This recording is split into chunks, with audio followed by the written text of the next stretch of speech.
$1,601.05 for personal benefits and personnel benefits and supplies. Year to date, we have spent $14,289.57. Any questions on that? So we're moving on to old business and updates on our fiscal year 2022 priorities. First is youth and parents and the West Aurora Lunch and Learn discussion. I am asking if we can have a motion to discuss this issue, this voting issue. I'll move. And a second. I'll second. So this is the board approve partnering with West Aurora High School to host a lunch and learn session with students and providing lunch at a total cost of $560 for up to 80 attendees. Julia met with Mila, and if those of you who were here, Mila is the student that came and talked to all of us at a meeting. So it was Mila and Dr. McCall from West Aurora High School, and to talk about the plan for the lunch discussions. Lunch is $7 a person, which would be estimated at $560 for 80 people, and it would be provided by Black Hawk Cafe. Black Hawk Cafe is a student-run program. So it's a program run through West Aurora. So the students are preparing the food. I can tell you all that I attended our parent symposium at West Aurora and they provided food there. It was very good. So it is a legitimate program. They have done lunch. The Black Hawk Cafe has done lunch and learns for the staff before. So it's wraps, salads, and dessert. And with approval of the board, we can start advertising for this. No one has signed up yet because we have not pushed it out yet at this point. So that is the first part of our discussion. Second part to add in, that will be a separate email vote, is we'd like to have a discussion about compensating Mila for her time. She has joined 3 meetings so far to help plan this and has agreed to co-host each lunch session. As many of you know, and as was discussed at our meeting with the commission, we do have the ability to provide gift cards as compensation to juveniles who participate with us. And so that would be what we would be suggesting, is to give her a gift card for her time and effort with this, and also to determine how much that gift card would be. So that's a separate topic from what the vote is today. But any questions in regards to the lunch and paying for the lunch, or any discussion on that? Okay. All right, then I think we can then move it to a vote. So the vote is, does the board approve partnering with West Aurora High School to host a lunch and learn session with students and providing lunch at a total cost of $560 for up to 80 attendees? All in favor, please say aye. Aye. And any opposed? Okay, so that will pass. And then if we could, before we move on, if we, any thoughts, discussions about compensating Mila? Yes, I think we should. Okay. Suggestions as to an amount of a gift card? I'd say $50 for each lunch. Is she doing 3 of them or? Julie, how many lunches? 4 lunches, and then she's been part of essentially like 3 one-hour meetings. She's also reviewing some things in between. So just so you have a full scope of the time that she's dedicating to this.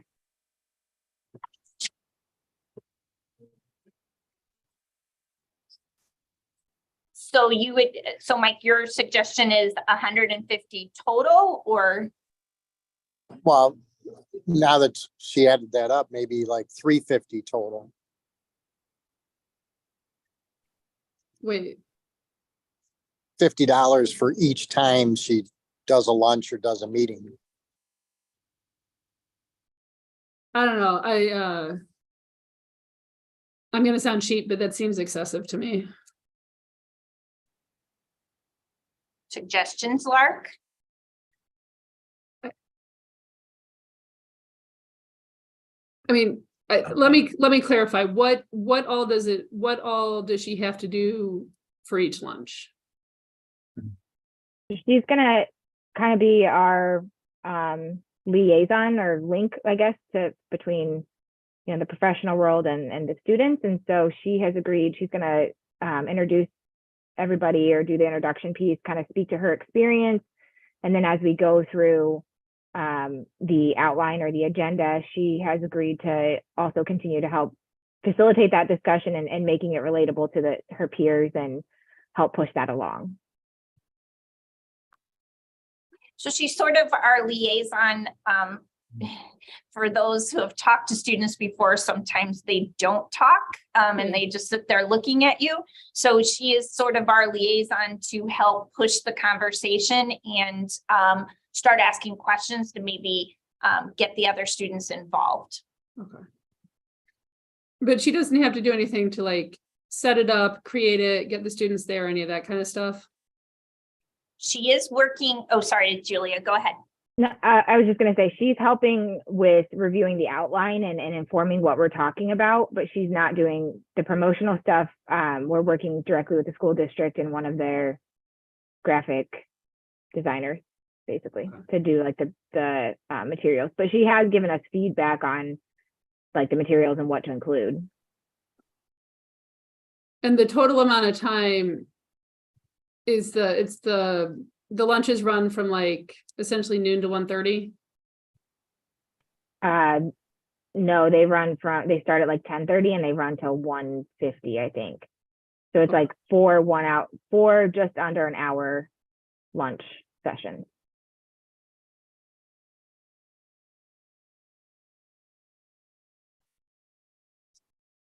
What about $200?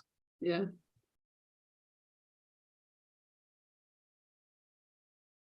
I'm fine with that. Well, we're going to put it out to a vote anyway, but just to know if just sort of this is the initial conversation about it. I'd be fine with 200. Okay, so Julia will, so that will be an email vote because we didn't get it on the agenda for this one, but so that will be an email vote. Any other discussion on that? Okay, all right. So we are moving on to law enforcement.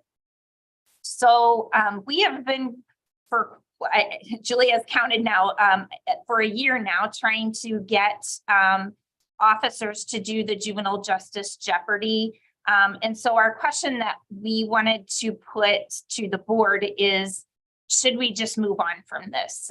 It's been a year that we've been trying to get interest in. We have not gotten anything. And just to refresh, this is to get facilitators so it would be officers to put on the juvenile justice jeopardy. And we're just not getting the interest.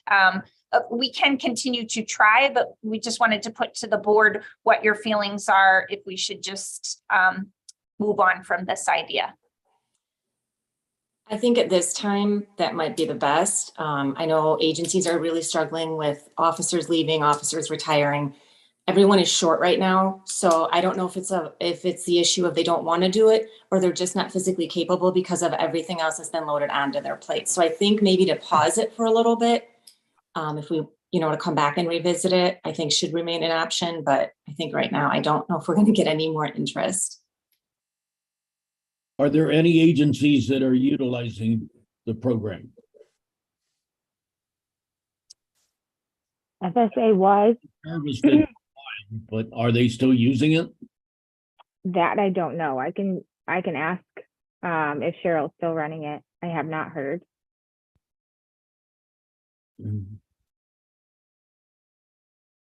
I mean, is it there's no interest in the program, or is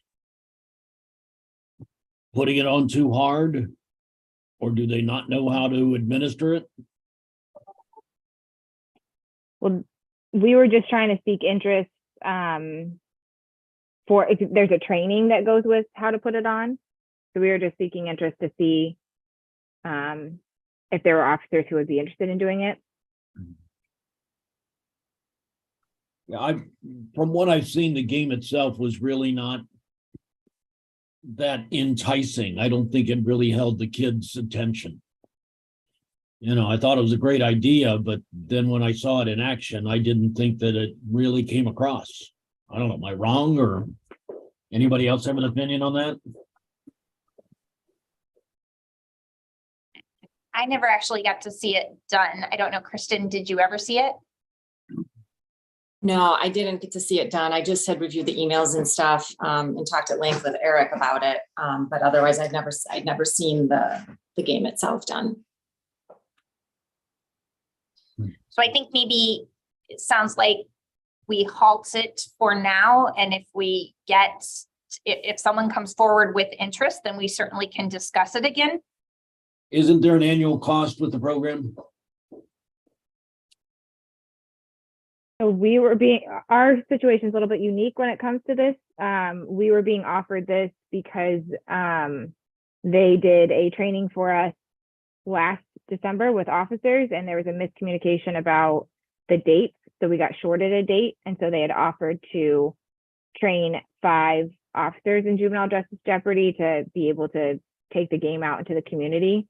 So as far as costs go, it wasn't going to cost us anything at that point. Now, I don't know a year later if we're still at that point. Yeah, that was the other issue as to whether, we've waited a year, if they would still be providing that to us. Okay. All right, so maybe we'll just halt it now. If we have specific interest that comes forward, we can discuss it again. Okay. So next is restorative practices. Julia will be doing an overview with U46 Dream Academy on March 21st in preparation for offering a 2-day training at the beginning of the next school year. And she's going to work with the district to coordinate trainers to meet the training request. Any questions on that? The expungement packet, Julia is continuing to work on that. The idea again is to try to make it to simplify the language, make it more reader friendly for our audience of youth. Then moving on to updates of fiscal year 2023 priorities. The first is our symposium planning work group. This is so the email vote reports were distributed, and the speaker series will now be 2 days. Based upon the time that we got the approval from our votes, we had to push the speakers back a little bit. So the only availability now was May. So the first session will be hosted on May 23rd, and the second session will be hosted on May 24th. Both will be over the lunch hour. So hopefully that will be a little bit more enticing to people. And Julia is continuing to work on securing professional education credit. And there may be an email vote on that coming out at a later time. Any questions about that? Okay. So then we do have a vote to discuss at this time, and that is does the board approve providing Spanish translation for the 2 sessions in the speaker series at a total cost of $200? Could we have a motion to discuss this matter? I'll move. And a second? I'll second. So Julia had interest from the parent council to join these sessions, and that is where the need for an interpreter would come. The interpreter that we would be using is contracted through the health department, and it helps to, and this interpreter assists at their meetings. The cost is $100 an hour, so it would be $200 total, $100 for each meeting. Any discussion or questions about that?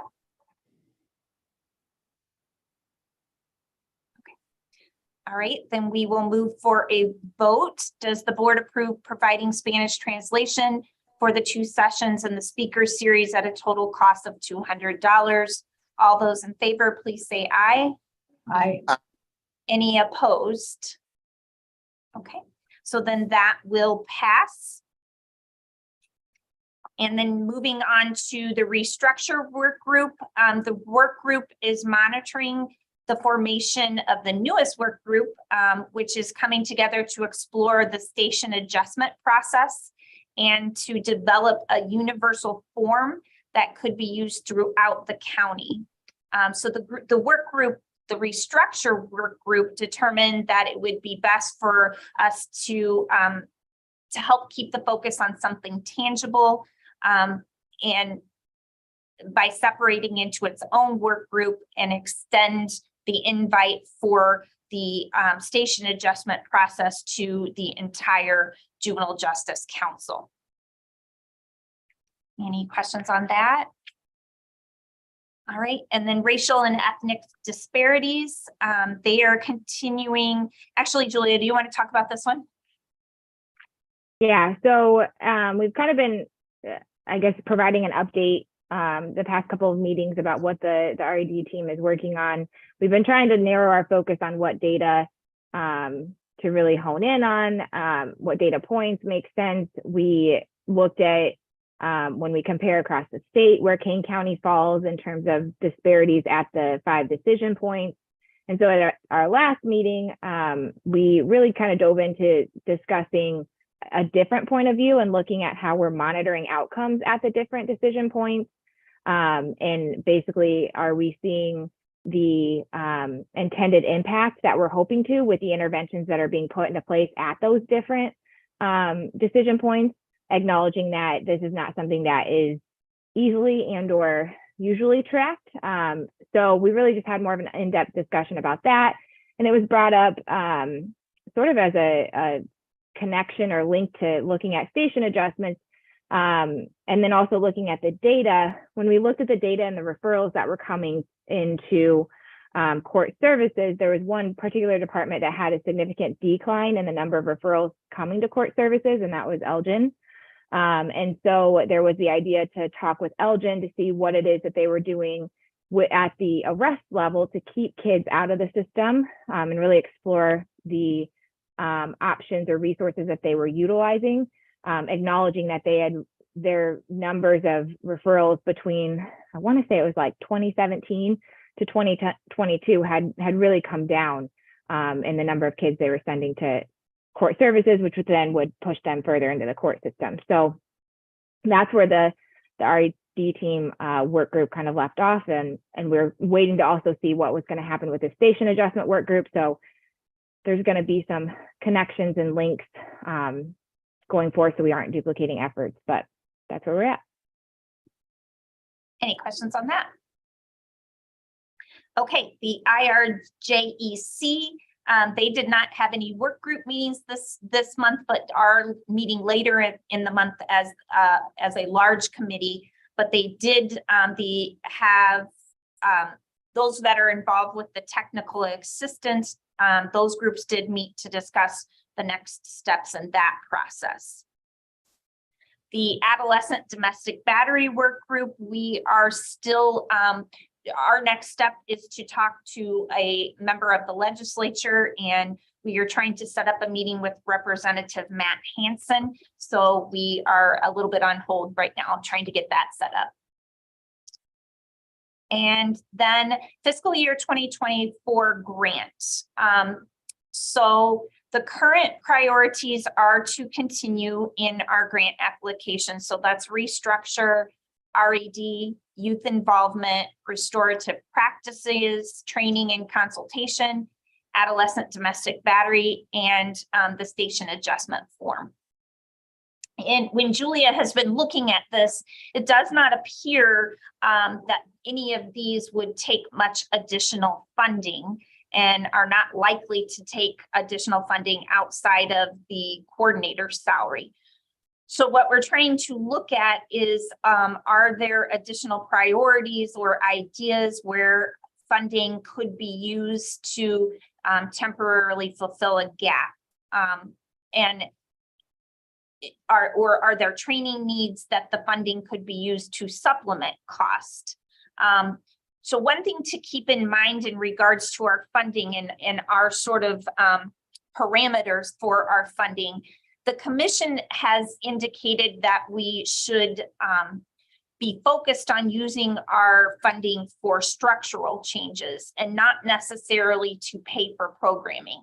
And the reason for that is that, you know, we can't rely on this money every single year. So if we were to start or to fund a whole programming endeavor, we may not be able to sustain that programming. Certainly we could look at doing sort of pilot programs for things, but again, if that pilot program was successful, how we would fund it going forward, because we can't rely on our grant money to be the same every single year. So that's why they want us to focus more on structural changes and using our funding for structural things rather than creating programming. So just throwing that out as a reminder as we think about what we could use our funding for, and ideas for Julia as she is preparing the 2024 grant.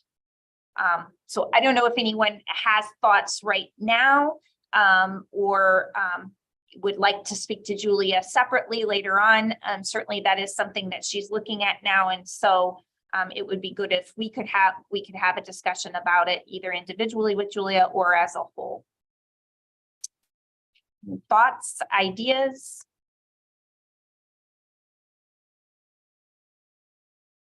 Okay, well, as if you can think about that going forward and have a discussion, send your thoughts to Julia. That would be fabulous.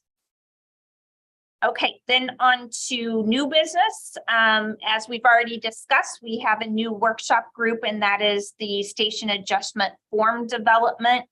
And Julia sent out, as all of you received, Julia sent out a request for interest, and she received responses from 5 members. 4 are board members, 2 of which are law enforcement. So that's really great for this particular work group, and 1 council member. And she had requested responses be sent by March 8th. So kind of sounds like that will be our group going forward, but certainly we could add people if anyone knows of someone who also would be interested to join. So the next step is to identify a date that the group can come together and consider any missing partners, as well as to begin to develop a plan. Any questions on that? Okay. So then we have one final voting matter, and that is whether the board approves the proposed policy written to establish a process for civil rights complaints. Can I have a motion to discuss this matter? I'll make a motion. And a second? I'll second. So, Julia, do you want to talk about this one? You're muted. Man, I haven't done that for a long time. So we, as part of our grant, we're back in the fall, actually had been requested to complete this questionnaire about our adherence to civil rights expectations, policies, so on and so forth. And so part of that requires us to designate a civil rights coordinator. And so that ended up going up to Civil. Civil agreed, at the state's attorney's office, agreed to be the civil rights coordinator for this grant, given that the state's attorney oversees the grant and whatnot. However, going through the questionnaire, there were some questions that kind of prompted further consideration as to the Juvenile Justice Council having their own civil rights complaints policy or procedure, so to speak. And so I've been working with them since the fall with other priorities going on. So it's taken this long to get to this point. And they provided us with the drafted language that was sent to you all for a policy that we can just publish on our website that would be accessible to the public should there be any need to file a formal complaint. And then we would also include the form for filing that complaint. There is a blank spot on the current proposed policy for an email address. Everything else is final. We're just awaiting that email address to figure out where we can direct any appeals to go to. Should there be a need to file an appeal to a decision that's being made, we're looking for more of like a general email to the state's attorney that we can input there. But that is the only outstanding piece from the proposed policy. Otherwise, it's all final. And again, the purpose is just to have this on our website to maintain compliance with expectations of upholding or adhering to, civil rights procedures. Any questions or discussion? And this is required by the grant, Julie? The questionnaire itself was required by the grant. State's Attorney's Office, the Civil Division of State's Attorney's Office recommended the policy to be above board and full compliance. So did you email us the proposed policy? I did. It's quite lengthy, All as in like 17 pages. right, well, sorry about that. That's okay. I just wanted to acknowledge that a quick glance may not do it justice. Yeah, no, and I have not had an opportunity to take a full glance at it. I apologize. It's all right. I think I just sent it out this week, so there's a quick request turnaround. Julia, are we on a time crunch to get this up as part of our website? I'm just wondering if it would make sense to postpone the vote to give everyone an opportunity to take a good look at it. Well, if other people have, I will just abstain. Since I have not, unfortunately, based on my court call, had a chance to look at it closely. But I mean, obviously, I think it's appropriate that people be able to lodge a complaint if they need to do so. I just haven't had a chance to look at the other documents. So I'm happy to abstain if other people are ready to vote. So the time question, I think we need to get it done sooner than later, but I think we could give another week or so if we wanted to put it out via email. Are others prepared to vote this morning or this afternoon? Okay, well, I think it looks like maybe we can call it to a vote then. All right, does the board approve the proposed policy written to establish a process for civil rights complaints? All in favor, please say aye. Aye. Any opposed? I'm going to abstain. And then, yes, and then we have an abstaining. All right, so then that will pass as well. Okay, any other updates from anyone? Okay, so then our next meeting is our quarterly meeting, which will be April 13th on Zoom. That begins at 11:30, and then the Board of Directors will meet May 11th at noon. Just a reminder then that, Julia, we may at least have one email vote before that next month, if not two. So please be on the lookout for those. And then if I could have a motion to adjourn. I'll move. Mark, and a second. Second. All right, then it is 12:45 and we are adjourned.